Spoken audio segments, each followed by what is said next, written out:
Olá pessoal, aqui é o Velgas, hoje dia 14 de junho de 2021. Os presidentes e primeiro-ministros dos principais países do G7 reuniram-se para a cúpula na região chamada Cornualha, ou chamado em inglês Cornwall, no Reino Unido. Eu vou examinar aqui os principais temas que dominaram o encontro. Inscrevam-se no canal, deem seu like, tenho certeza que vocês vão gostar. Não viram essa notícia em outros canais com profundidade e análise feitas aqui. Compartilhem com suas redes sociais, façam seus comentários. Os principais temas tratados nesse encontro do G7 foram o assunto da pandemia e as vacinas, notadamente a questão das vacinas, o assunto sobre o clima, uma questão sobre os impostos comuns a esses países, inclusive a outros países, Rússia, que ameaça a democracia do mundo livre, e questões ligadas à China. Vamos inicialmente começar falando sobre as vacinas. Os países eles anunciaram que gostariam de ver o mundo inteiro vacinado até 2022. Os quase 8 bilhões de habitantes do mundo, a população mundial, com certeza não será vacinada até esse período. Mas é um objetivo que eles têm à frente. Isso acho que é até incentivado pelo presidente Biden, que assim que chegou na conferência, no dia 11, no primeiro dia, ele convidou o presidente da Pfizer mundial e anunciou a compra de 500 milhões de doses de vacina para doar sem custo nenhum aos países mais pobres. Acho que foi um grande gesto, um gesto generoso, mas ainda está longe de poder ajudar toda a população pobre no mundo. E ao par disso, ao final do encontro, os demais países do G7 se uniram também e ratificaram a mesma quantia para totalizar a quantia de 1 bilhão de doses de vacina para os países mais pobres. Ou seja, vai ajudar bastante. E acredito que isso não vai conseguir atender os países mais pobres até 2022. Quanto ao clima, as discussões sobre a emergência climática, elas foram diretas e mais diretas que nos últimos anos, até por uma razão muito básica. O Trump não estava presente, segundo alguns comentários e algumas piadas que aconteceram nos corredores. Um dos primeiros atos do presidente Biden foi voltar a aderir ao Acordo Climático de Paris. E em Cornwall, ou seja, lá na Cornualha inglesa, ele não foi dominado pelo enigma anterior e quase impossível de alcançar os resultados concretos, porque o presidente Trump tinha denunciado, vamos dizer assim, saindo do Acordo de Paris. E então ficou mais fácil, e o Biden chegou com um discurso que America is back, ou seja, a América está de volta.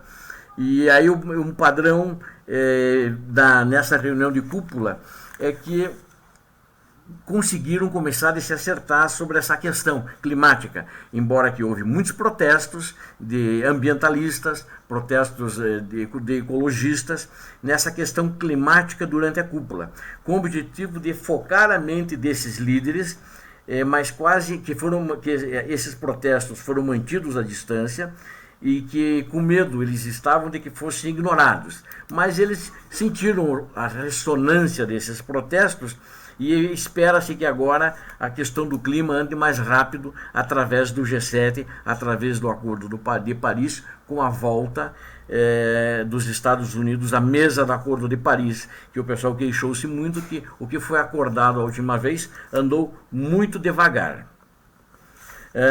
Um ato muito importante também, eles discutiram a questão sobre impostos, no que muitos viram como um sinal esperançoso de retorno ao multilateralismo. Os ministros das finanças do G7, eles assinaram um acordo histórico em Londres na semana anterior, estabelecendo bases para um regime tributário global mais rígido. O novo sistema visa permitir que os governos cobrem impostos sobre as empresas mais lucrativas, onde quer que gerem receita, em vez de permitir que as multinacionais joguem uma jurisdição contra outra, e estabelece uma alíquota mínima de 15% para essas empresas multinacionais.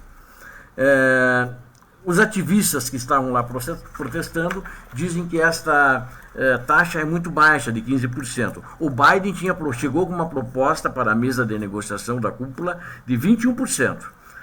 Também existem preocupações sobre como a receita resultante seria dividida entre o G7 e os países em desenvolvimento e quanto tempo levaria para ser implementada, porque a ideia é dividir o valor desse imposto de 15% sobre os países do G7 e sobre os países em desenvolvimento. Agora, notem uma coisa, tem gente já preparando medidas, leis, com fatores para procurar isentar, em alguns casos, esses impostos.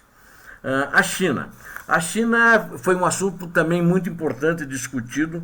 Os principais críticos do G7 frequentemente mencionam a agência da China nesse círculo do G7, porque ela é o segundo país mais rico do mundo individualmente, né? E deveria estar, vamos dizer, em tese, dentro desse círculo, mas a China não está porque não é democrática. Além de serem os países mais ricos do mundo, esse pequeno clube do país do G7 são países onde a democracia funciona plenamente. Ainda assim, a superpotência chinesa, eu diria, é um assunto importante na agenda. E como foi demonstrado, e foram convidados países da região, né, Austrália, Coreia do Sul e Índia, que compareceram como convidados. E o alcance e a influência de Pequim são uma questão fundamental para esses países convidados, né? Teve outros convidados, mas esses vamos chamar assim da região. E a agenda de Biden foi persuadir as nações europeias a levar mais a sério a ameaça da influência chinesa sobre as democracias, à medida que o investimento chinês em infraestrutura e negócios já chegou à Europa. Ele não está chegando, ele já chegou e eles estão participando ativamente em muitos países. Boris Johnson, cuja revisão de defesa e segurança prometeu uma renovada inclinação Indo-Pacífico. Também está ansioso para encontrar maneiras de cooperar para diluir a influência de Pequim. Notem que quando eu falei o Boris Johnson, ele é do Reino Unido não faz parte mais da União Europeia. Mas a questão não é só a União Europeia que estava lá. A reunião foi na Inglaterra, que não faz parte da União Europeia, mas ela é na Europa. E é um dos países mais ricos do mundo. Então, na realidade, eles querem diluir essa influência chinesa, principalmente que ela não é uma democracia e, na realidade, ela é um regime comunista, com fatos importantes, absorvendo o capitalismo para ela, e ela quer participar de igual para igual com democracias, o que as democracias efetivamente não aceitam. Agora a questão da Rússia também foi discutida. Essa questão da China e da Rússia está prolongando a discussão numa reunião de encontro da NATO, que envolve a Aliança Militar Europeia, né, junto com os Estados Unidos, da qual quem é o comandante são os Estados Unidos. E um dos principais objetivos de Joseph Biden é uma demonstração de solidariedade ocidental antes do próximo encontro com Vladimir Putin em Genebra, que vai ser agora no dia 16, né? Hoje é dia 14, vai ser na quarta-feira. O presidente dos Estados Unidos disse ao Washington Post que seu objetivo era reunir as democracias do mundo, realizar uma grande redefinição da política externa após a imprevisibilidade do antecessor dele, no caso o presidente Donald Trump, que vacilou quanto ao compromisso com a OTAN e flertou com as autocracias, incluindo o líder russo. Agora, por minha conta, eu li, ele chamava o líder russo de líder, de amigo, de sensato, e em muitas áreas ele abriu um espaço muito grande para a Rússia. E é o que aconteceu na Ucrânia, na Síria, na Geórgia, etc. Os chanceleres do G7, depois de se reunirem no mês passado para preparar um terreno, disseram estar profundamente preocupados com o padrão de comportamento irresponsável e desestabilizador da Rússia. Depois que chegou no Reino Unido, na quarta-feira, o Biden disse que as tropas dos Estados Unidos em uma base, ele esteve numa base aérea dos Estados Unidos em Suffolk, na Inglaterra, e ele disse o seguinte: vamos deixar claro que os Estados Unidos estão de volta e as democracias do mundo estão se unindo para enfrentar os desafios mais difíceis e as questões que importam mais para o nosso futuro. e ele endereçou essas palavras, assim como outras, à Rússia, mas procurou não ser agressivo com a Rússia. Nesse momento desse encontro, acredito que no encontro hoje e amanhã da NATO também não será, porque ele quer ver o que efetivamente vai sair desse encontro com o presidente Putin da Rússia.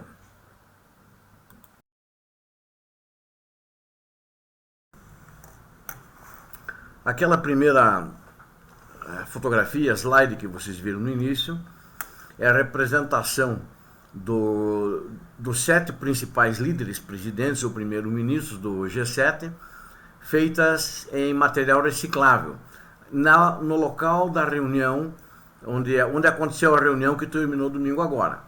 Bom, a reunião continua, mas não como o G7, discutindo questões econômicas, né, ou sobre a vacina, a pandemia, mas continua discutindo a questão da Rússia e da China, agora, hoje e amanhã, na reunião da NATO, que é a aliança militar. O pessoal está muito preocupado, principalmente com a Rússia, que não está seguindo nenhum dos acordos firmados ou antigos já após a Segunda Guerra, ou mais recentes. Ela assinou quando a Ucrânia entregou as armas nucleares para serem destruídas. Ela ficou com algumas e deu as dela para destruir, né? Veja que inteligente, aquelas que ela achou que eram melhores. E ela também assinou um acordo junto com os Estados Unidos e a Inglaterra de que a Rússia, iria defender a Ucrânia em caso de invasão. E ela foi o primeiro invasor. O único invasor, ela invadiu a Ucrânia, anexou a Crimeia e está invadindo o Donbass. Então essa é a questão que está sendo discutida. A Europa não reconhece a Crimeia como russa, reconhece-a como ucraniana. A Europa não reconhece também as tropas em Donbass, essas duas pseudo-repúblicas que estão lá, como pseudo-separatistas. Na realidade, eles sabem que são tropas russas, altamente treinados, 37 mil soldados com tanques de guerra e etc., outros equipamentos que estão lá. Então, está sendo discutido isso. E espera-se que na reunião com Putin, na quarta-feira próxima, dia 16, hajam avanços. Não sei se vão haver avanços. Acredito que, como o próprio Biden falou, o que ele espera. Ele disse, é difícil de dizer o que a gente espera, porque aí o repórter perguntou para ele por quê. Porque Vladimir Putin é Vladimir Putin. De fato, ele tem uma personalidade, e a Rússia é agressiva, e ele não vai mudar essa questão. Acho que vai ser muito difícil. E não sei o que ele vai trazer na mesa de negociações, porque ele quis trazer só assuntos comparativamente com a guerra, com a Ucrânia e outros países como Geórgia e Moldávia, etc., mais leves, né, que não são leves, né, a questão da pandemia, a questão do comércio. Então, queria trazer esses itens. Não quer discutir a questão das eleições. Ele prendeu toda a oposição, né? Eu fiz aquele meu vídeo anterior, onde ele esmaga a oposição. O Putin prendeu toda a oposição, está todo mundo na cadeia, só os dele que vão disputar as eleições. Então, já sabe o seu resultado, não precisa nem ter eleição. É eleição para apenas aparência, eleição de aparência.